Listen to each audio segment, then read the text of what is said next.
Hi students, welcome to Varadaris YouTube channel. It's Tilak. இந்த video நம்ம என்ன பார்க்க போறோம் பார்த்தீங்கன்னா இது SSC CGL 2026க்கான ஒரு மோஸ்ட் இம்பார்ட்டன்ட் வீடியோ. ஏன்னா நமக்கு ஆனுவல் கேலண்டர் ரிலீஸ் பண்ணிட்டாங்க முன்னாடியே. அதில் சொல்லியிருந்தாங்க நோட்டிஃபிகேஷன் வந்து மார்ச் மாதம் வரதாகவும் எக்ஸாம் வந்து மே அல்லது ஜூனில் இருக்கிறதாகவும் சொல்லியிருக்காங்க. நம்ம மே அப்படின்னே எடுத்துக்குவோம், ஓகேவா? ஸோ மே எண்டில் தான் வரப்போகுது, இல்லை ஜூன் ஸ்டார்டிங்கில் தான் வரப்போகுதுனாலும் நம்ம மே அப்படின்ட்டு கொஞ்சம் முன்னாடி வரதாகவே எடுத்துப்போம். ஏன்னா அப்போ தான் நம்ம அதுக்குள்ளே தயாராக முடியும். ஓகே, இப்போ நம்ம ஜனவரி மாதத்தில் இருக்கிறோம்.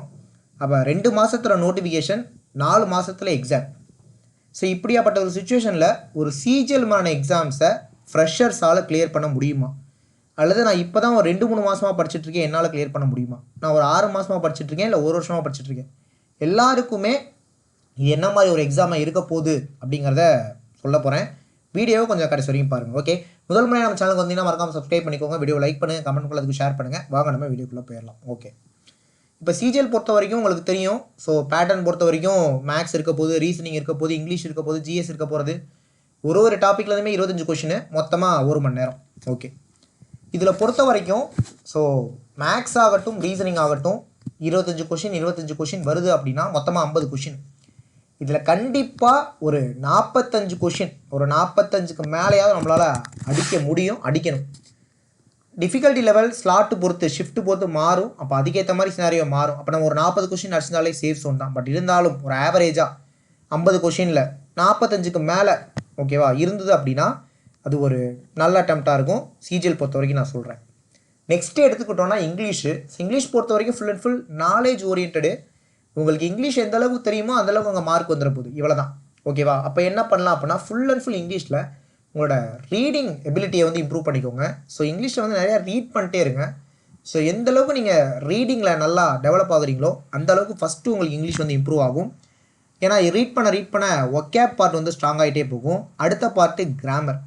ஸோ கிராமரில் எப்படி ஸ்ட்ராங் ஆகணும்னா அதுக்குமே நீங்கள் ரீடிங் பண்ணிகிட்டே இருக்க ஒரு சென்டென்ஸ்க்கு அப்புறமா என்ன வேர்ப் யூஸ் பண்ணியிருக்காங்க, ஒரு இடத்துல என்ன அட்வர்ப் வந்திருக்கு, என்ன அட்ஜெக்டிவ் வந்திருக்குங்கிறது நமக்கு ரீடிங் பண்ண தெரியும். டென்ஸ் முதல் கொண்டு எல்லாமே சொல்கிறேன்.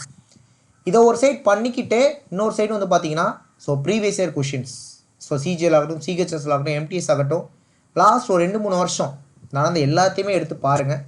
உங்களுக்கு எத்தனை கொஷின் தெரியுதுன்னு முதல்ல பாருங்கள். அப்புறமா தெரியாத கொஷின் எப்படி அடிக்கலான்னு பாருங்கள். ஜென்ரலான செக்ஷன் முழுக்கவே இந்த வாட்டி கரண்ட் அஃபேர்ஸாக தான் இருக்கும் அப்படிங்கிறத நம்மளோட எக்ஸ்பெக்டேஷன். ஒரு 25 கொஷின் இருக்குது மொத்தமாக அந்த செக்ஷன்லனா ஒரு 18லேருந்து 20 வரைக்குமே நம்ம கரண்ட் அஃபேர்ஸ் எதிர்பார்க்கலாம். கரண்ட் அஃபேர்ஸ் மீன்ஸ் நான் இங்கே கரண்ட் அஃபேர்ஸ் ஸ்ட்ராட்டஜிக்கு சேர்த்து தான் சொல்கிறேன். அப்போது ஒரு 4லேருந்து 5 கொஷின் தான் உங்களுக்கு சப்ஜெக்ட் சைடு போவாங்கன்னு தோணுது, பார்க்கலாம். ஓகேவா? அப்போ முழுக்க கரண்ட் அஃபேர்ஸை மட்டுமே படிங்க, சரிங்களா? அதே மாதிரி மார்ச்சில் நோட்டிஃபிகேஷன் அப்படின்னா நோட்டிஃபிகேஷன் எப்போ வந்தாலும் நம்ம கிளியர் பண்ண போகிறத முடிவு பண்ண போகிறது எக்ஸாம் தான், சரிங்களா?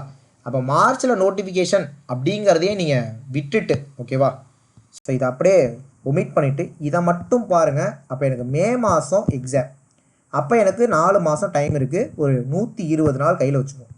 இப்போ இந்த 120 நாளில் நமக்கு சிஜிஎல் எக்ஸாம் இருக்குது, கரெக்டாக? அப்போ இந்த 120 நாளை நான் எப்படி ஸ்ப்ளிட் பண்ணுறேன் அப்படின்னா ஒரு 80 + 40 அப்படின்னு ஸ்ப்ளிட் பண்ணிக்கிறேன், ஓகேவா? இந்த 80 நாள் நீங்கள் முழுக்க சிலபஸ் தான் படிக்க போகிறீங்க. 40 நாள் முழுக்க டெஸ்ட்டும் ரிவிஷனும் தான் பண்ண போகிறீங்க, ஓகேவா? அப்போ இந்த சிலபஸை எப்படி படிக்கிறது சொல்கிறேன், வெயிட் பண்ணுங்கள். ஸோ ஆல்ரெடி சொல்லியாச்சு, maths, reasoning, English, general awareness 4 section இருக்குது. இப்போ மேக்ஸ் பொறுத்த வரைக்கும் 25, ரீசனிங் பொறுத்த வரைக்கும் 25, இங்கிலீஷ் பொறுத்த வரைக்கும் 25, ஜென்ரல் அவேர்னஸ் பொறுத்த வரைக்கும் 25. இப்போ இந்த மேக்ஸும் ரீசனிங் சேர்த்து 50 கொஷின் இருக்குது அப்படின்னா 45+ நீங்கள் கண்டிப்பாக போகணும். இங்கிலீஷ் 25 கொஷின்ஸ் இருக்குன்னா அட்லீஸ்ட் ஒரு 18+ போக ட்ரை பண்ணுங்கள். ஜென்ரல் அவேர்னஸ் 25 கொஷினில் ஒரு 15+ போக ட்ரை பண்ணிங்கன்னா இதை ஆட் பண்ணாலே உங்களுக்கு ஒரு 63 வித் 15 78, ஒரு 80 வந்து நெருங்குது, கரெக்டாக? இதை பண்ணிங்கனாலே நம்மளால் 100 கொஷினுக்கு ஒரு 80 கொஷின் அடிக்க முடியும்.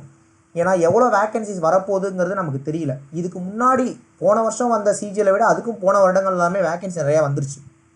அதனால் போன நோட்டிஃபிகேஷன்லேயே வேக்கன்சி கம்மியாகும்னு எதிர்பார்த்துருந்தப்ப ஒரு 2-3 ஒரு போஸ்ட்டை வந்து அதில் ஆட் பண்ணனால தான் வேக்கன்சி நிறையா வந்துச்சு போன சிஜிஎலுமே.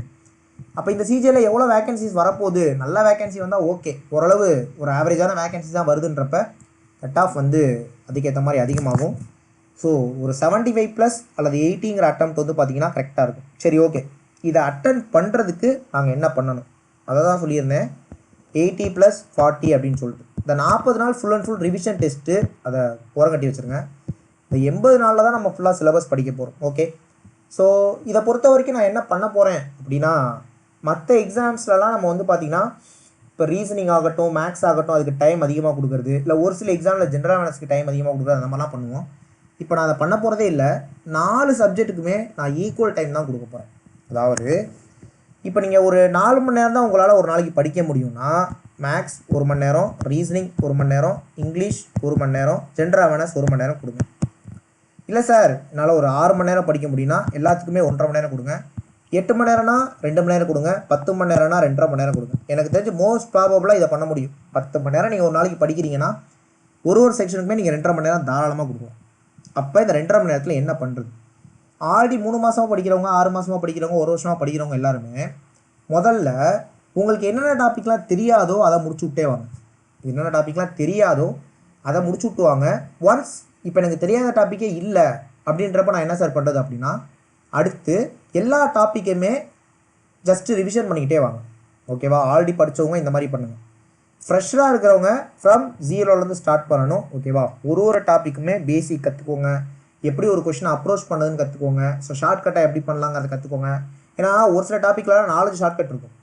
அதில் ஒரு சம்முக்கு ஒரு ஷார்ட்கட் போடுற மாதிரி இருக்கும், இன்னொரு சம்முக்கு வேற ஒரு ஷார்ட்கட் போடுற மாதிரி இருக்கும். ஆனால் கன்வென்ஷனல் மெத்தட் எல்லா சம்முக்கும் ஒரே மாதிரியே இருக்கும். ஆனால் நீங்கள் கன்வென்ஷனல் மெத்தட் போட்டிங்கன்னா உங்களால் ஒரு கொஷினை 1 மினிட்டுக்குள்ளே சால்வ் பண்ண முடியாது, 2-3 நிமிஷம் ஆகும். அப்போ இதெல்லாம் இருக்குது. அப்போ டாபிக் கற்றுக்கிறது முக்கியம் இல்லை, ஷார்ட்கட் கற்றுக்கிறது முக்கியம் இல்லை, அதை எங்கே அப்ளை பண்ணணும் அப்படிங்கிறது முக்கியம். இதெல்லாம் நீங்கள் கற்றுக்கணுன்னா ஒரு இன்ஸ்டியூட்டில் ஜாயின் பண்ணி படிக்கிறது தான் உங்களுக்கு ஆப்ஷனாக இருக்கும். இல்லை ஒரு ஆன்லைன் பிளாட்ஃபார்ம் நான் ஃபாலோ பண்ணிக்கிறேனாலும் ஓகே, யூடியூப் சேனல் ஃபாலோ பண்ணிக்கிட்டாலும் ஓகே. எதனா ஒரு கைடன்ஸை பக்கத்தில் வச்சுக்கிட்டு இதை பண்ணுங்கள். ஏன்னா தனியாக நம்ம ஒன்றும் பண்ண முடியாது. ஒன்ஸ் இந்த 80 நாளில் ஃபுல் பேசிக்ஸையும் படித்து முடிச்சிட்டிங்க அப்படின்னா அடுத்த 40 நாள் டெஸ்ட்டு, ரிவிஷன், ஸோ அதெல்லாம் தான் ஃபுல்லாக பண்ண போகிறீங்க. சரிங்களா? ஸோ 120 நாள். சரி, முதல்ல நான் அந்த வீடியோ ஸ்டார்டிங்கில் கேட்ட ஒரு கேள்வி என்ன அப்படின்னா, ஃப்ரெஷரால் இதை பாஸ் பண்ண முடியுமா? இப்படி எடுத்துக்குவோம். நான் 1 மாதமாக தான் படிச்சுட்ருக்கேன் அல்லது இப்போ தான் படிக்க போகிறேன், என்னால் இந்த எக்ஸாமை கிளியர் பண்ண முடியுமா அப்படின்னா வாய்ப்பு வந்து ரொம்ப ரொம்ப கம்மி தான். நான் ஒரு ஃபால்ஸ் ஹோப் கொடுக்க விரும்பலை, ஏன்னா இதுதான் ஃபேக்ட்டுமே கூட. சரி, அப்போ இந்த புதுசாக படிக்க வர்றவங்க இந்த எக்ஸாமை கிளியர் பண்ணுறது கஷ்டம் நானே சொல்லிட்டேன். இப்போது ஒரு 100 பேர் பாஸ் பண்ணுறாங்கன்னா அதில் ஒரு 95 பேர் ஆல்ரெடி படித்தவங்களாக தான் இருக்கும். ஒரு 5 பேர் தான் இப்போ படிக்க ஆரம்பித்தவங்க இருப்பாங்க. இப்போ படிக்க ஆரம்பித்து சுத்தமாகவே பாஸ் பண்ண முடியாது நான் சொல்ல, 100ல் ஒரு 5 பேரால் பண்ண முடியுது. அப்போது இந்த எக்ஸாம் நம்மளால் கிளியர் பண்ணுறது கஷ்டம் அப்படிங்கிறதுக்காக இந்த எக்ஸாம் நீங்கள் படிக்காமல் விட்டுற போகிறீங்களா? கிடையாதுல்ல. அப்ளை பண்ணுவீங்க தானே, எக்ஸாம் எழுத போகிறீங்க தானே. ஏன்னா சிஜிஎல் முடித்த கையோட சிஹெச்எஸ்எல் இருக்குது, அடுத்து எம்டிஎஸ் இருக்குது. நீங்கள் இந்த சிஜிஎலை முழு மூச்சோடு போட்டு படிங்க ஃப்ரெஷர்ஸு.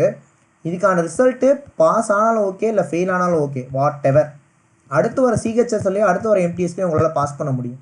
நீங்கள் இந்த சிஜிஎலை படிக்காமல் விட்டீங்கன்னா அடுத்து வர சிஹெச்எஸ்எலுக்கு டேஸ் கம்மியாக இருக்கும், அதையும் விட்டுருவீங்க. அடுத்து வர எம்டிஎஸையும் விட்டுருவீங்க.